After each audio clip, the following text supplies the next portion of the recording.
Hello मेरे प्यारे बच्चों, स्वागत है आप सभी का आपके हिंदी व्याकरण की कक्षा में। तो बच्चों, आज हम देखेंगे आपका अध्याय संख्या 17, जिसका नाम है कहानी लेखन यानी कि स्टोरी राइटिंग। तो बच्चों, कहानी लेखन, कहानी सुनते हैं आप लोग, ठीक है। तो उस कहानी को आप कैसे लिखेंगे लिखित तौर पे, आप वही देखेंगे इसमें, ठीक है। तो देख लेते हैं अध्यायगत उद्देश्य क्या है इस अध्याय का। शेर और पिंजरा नकलची, शेर और पिंजरा नकलची बंदर, ये दो कहानियां हैं, आप पढ़ेंगे और इसको लिखेंगे भी। आइए देख लेते हैं। तो सर्वप्रथम कहानी है शेर और पिंजरा की। तो आइए देखिए। एक बार एक शेर पिंजरे में फंस गया। शेर ने पिंजरे से बाहर निकलने का बहुत प्रयास किया, लेकिन वो पिंजरे से बाहर नहीं निकल सका। तो एक बार की बात है बच्चों, एक जो शेर था किसी तरीके से पिंजरे में फंस जाता है। जब वो इस पिंजरे से निकलने की बहुत कोशिश करता है और हार जाता है, क्योंकि वो पिंजरे से बाहर नहीं निकल पाता है। शेर वहां से आने वाले प्रत्येक व्यक्ति से पिंजरा खोलने के लिए निवेदन करने लगा, लेकिन वनराज के डर से कोई भी पिंजरा नहीं खोलता था। तो आप देख सकते हो इस पिंजरे में ये जो शेर है वो बंद है, ठीक है। तो शेर जितने भी लोग उस पिंजरे से आना जाना कर रहे थे, ठीक है, सबसे कह रहा था कि प्लीज मुझे खोल दो, मैं यहाँ फंस गया हूँ। लेकिन है तो ये शेर, तो सब लोग डर जाते थे और कोई भी इस पिंजरे को नहीं खोल रहा था। एक दिन एक यात्री वहां से गुजर रहा था। शेर ने उससे पिंजरा खोलने के लिए निवेदन किया। शेर की बात सुन उस यात्री ने कहा, मुझे डर है कि पिंजरा खोलने पर तुम मुझे खा जाओगे। तो एक बार ये देख सकते हो, ये एक यात्री था, वो उस पिंजरे के सामने से जा रहा था। तो जैसे ही शेर ने उसको देखा, शेर ने उससे रिक्वेस्ट किया कि मेरा पिंजरा खोल दो। तो इस आदमी ने कहा कि तुम तो शेर हो, अगर मैंने पिंजरा खोला तुम तो मुझे खा जाओगे। शेर ने कहा, मैं इतना कृतज्ञ नहीं हूं कि जो मेरे प्राण बचाए मैं उसे ही खा जाऊं। तो वो शेर ने कहा कि मैं ऐसा नहीं हूं, अगर आप मेरी जान बचाएंगे तो मैं आपको क्यों खाऊंगा। यात्री को शेर पर दया आ गई और उसने शेर को पिंजरे से बाहर निकाल दिया। शेर बाहर आकर बोला, मुझे बहुत भूख लगी है, तुम मेरे मित्र नहीं हो, मैं तुम्हें खाऊंगा। तो जैसे ही ये बात शेर की सुनता है यात्री, तो उसको बहुत दया आ जाती है। वो क्या करता है, शेर को पिंजरे से आजाद कर देता है। लेकिन जैसे ही ये शेर पिंजरे से बाहर आता है, वो कहता है, मुझे ना बहुत भूख लगी है, अब मैं तुम्हें खाऊंगा, ठीक है। यात्री ने कहा, तुम बड़े दुष्ट और कपटी हो, क्या तुम मेरे उपकार का ये बदला दोगे। मैंने तुम्हें पिंजरे से आजाद किया है। शेर बोला, मेरा समय खराब मत करो, तुम मरने को तैयार हो जाओ, मुझे बहुत जोर से भूख लगी है, ठीक है। तो यात्री कहता है, तुम तो बड़े ही बेशरम शेर हो, मैंने तुम्हारी जान बचाई, तुम्हें पिंजरे से बाहर निकाला, तुम मुझे खाना चाहते हो। तो शेर ने कहा, मेरा टाइम बर्बाद मत करो, मुझे बहुत भूख लगी है, तुम फटाफट मरने के लिए तैयार हो जाओ, मैं तुम्हें खाने वाला हूँ। तभी एक खरगोश वहां घूमता फिरता आ गया। उसने उनके झगड़े का कारण पूछा। यात्री ने सारी बातें खरगोश को बता दी। खरगोश ने बुद्धि से काम लेते हुए कहा, मेरी समझ में तो कुछ आ नहीं रहा है। वह यात्री से बोला, आप पहले जहां पर खड़े थे वहीं खड़े हो जाओ, और राजन आप कहाँ थे, ठीक है। तो जब शेर और ये यात्री झगड़ा कर रहे थे, तो उसी टाइम में खरगोश आता है। वो खरगोश इनसे इनके झगड़े का वजह पूछता है कि आप दोनों क्यों झगड़ा कर रहे हो। तो यात्री पूरी बात बता देता है। खरगोश बहुत बुद्धिमान था। खरगोश ने अपनी बुद्धि का इस्तेमाल किया और खरगोश ने कहा कि देखिए, मुझे तो कुछ समझ में नहीं आ रहा, तो एक काम कीजिए, आप लोग जहां जहां थे चले जाइए, ठीक है। तो वो यात्री से कहता है कि आप जहां पर पहले खड़े थे, आप पहले वहां चले जाइए। और वो खरगोश शेर से पूछता है कि तुम कहां पर थे, तुम जहां पे थे बताओ। शेर बोला, मैं पिंजरे में था। खरगोश बोला, आप पिंजरे के अंदर जाइए। तो शेर ने कहा कि मैं तो पिंजरे के अंदर था। तो खरगोश ने कहा, ठीक है, आप पिंजरे के अंदर चले जाइए। शेर पिंजरे के अंदर आ गया और बोला, मैं यहाँ था। जैसे ही शेर पिंजरे के अंदर गया, खरगोश ने तुरंत पिंजरे को बंद कर दिया। इस तरह खरगोश ने यात्री की जान बचा ली।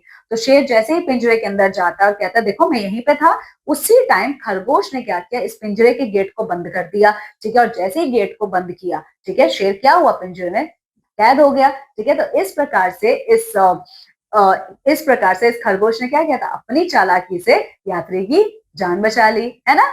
तो बच्चों, इस कहानी से आपको क्या शिक्षा मिलती है, क्योंकि हर कहानी कोई ना कोई शिक्षा आपको देती है। तो देखिए, हमें दुष्ट लोगों पर कभी भी विश्वास नहीं करना चाहिए, हमें दुष्ट लोगों पर कभी भी यकीन नहीं करना है। जैसे शेर है, शेर को आप कितना भी कर लीजिए, वो आपको ही खाएगा, ठीक है। चलिए, तो बच्चों यहाँ पे देखिए, सांस्कृतिक जड़ें।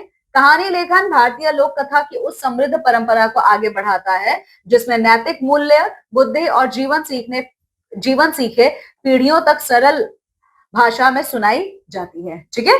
चलिए, अब बच्चों अगला आपका कहानी है नकलची बंदर की। ठीक है, किसकी कहानी है? नकलची बंदर की। देखिए, एक बंदर किसी पेड़ की डाली पर बैठा था। पेड़ के साथ ही पेड़ के साथ ही एक घर था। बंदर ने देखा कि वहां एक आदमी दाढ़ी बना रहा है। उसने दाढ़ी पर साबुन लगाकर उसे ब्रश से खूब रगड़ा। तो बच्चों एक पेड़ था, उसकी डाली पर एक बंदर रहा करता था। उस पेड़ के बगल में ही एक घर था। ठीक है, एक दिन इस बंदर ने देखा कि उस घर में रहने वाला जो एक आदमी है वो शेविंग कर रहा है। उसने क्या किया, उसने अपने दाढ़ी पे साबुन लगाया और ब्रश से क्या किया, उस पर खूब रगड़ा। जब उसकी दाढ़ी पर काफी झाग बन गए तो उसने उस तरह से, ठीक है, उसने उस तरह से दाढ़ी काटनी शुरू की। ठीक है, तो जब साबुन से काफी सारा झाग बन गया तो उस तरह से उस आदमी ने क्या किया, अपने दाढ़ी को छीलना शुरू किया। दाढ़ी बनाने के बाद उसने सामान साफ करके रखा और नहाने चला गया। उसके बाद वो क्या करता है, नहाने चले जाता है। आदमी के चले जाने के बाद बंदर को भी उसकी नकल करने की सूझी। और ये जो बंदर था ना, ये बहुत ही नकलची था, ये हमेशा दूसरों की नकल करता था। तो ये जो आदमी अभी करके गया था ना, बंदर को भी वही करने की सूझती है। यह सोचकर वो चुपके से कमरे में घुसा और यही सब कुछ करने के लिए वो चुपचाप उस आदमी के कमरे में घुस जाता है। वहां से दाढ़ी बनाने का सामान उठाकर बंदर छत पर जा बैठा और दाढ़ी बनाने का सारा सामान लेके वो छत पे जाके बैठ जाता है। ठीक है, वह भी दाढ़ी बनाने लगा जैसे ही उसने आदमी को बनाते जैसा जैसे कि उसने आदमी को बनाते देखा था। पहले उसने मुंह पर साबुन लगाकर झाग बनाया, फिर वो उस तरह से बाल काटने लगा और जैसे जैसे वो आदमी कर रहा था, मतलब उसने किया था सारा ये काम करता, पहले साबुन लगाता है, जब झाग आ जाता है तो उस तरह से अपने दाढ़ी को छीलना शुरू करता है। लेकिन सारे काम नकल से तो नहीं हो सकते, उस तरह की धार तेज होने के कारण उसका मुंह बुरी तरह से छिल गया।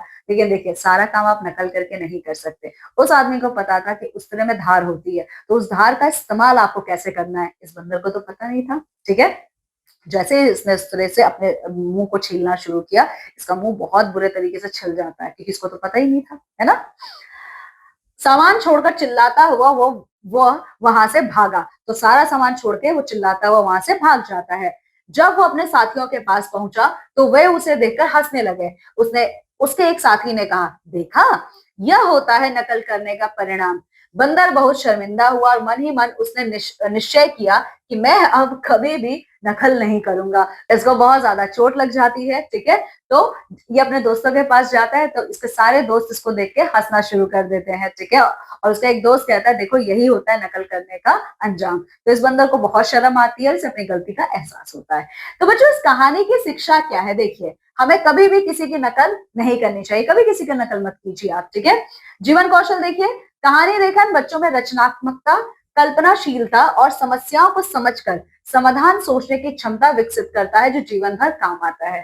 ठीक है, तो बच्चों ये था हमारा संपूर्ण अध्याय, जिसमें हम सभी लोगों ने कहानी को कैसे लिखना है ये आपने देखा है, क्योंकि हर कहानी कोई ना कोई शिक्षा देती है। ठीक है, तो बच्चों इस अध्याय को आपको अच्छे से पढ़ना है। ठीक है, तो चलिए अब हम मिलते हैं हमारी अगली कक्षा में इसी अध्याय के प्रश्न उत्तर कार्यों के संग। तब तक आप सभी अपना बहुत ख्याल रखें। बाय बच्चों।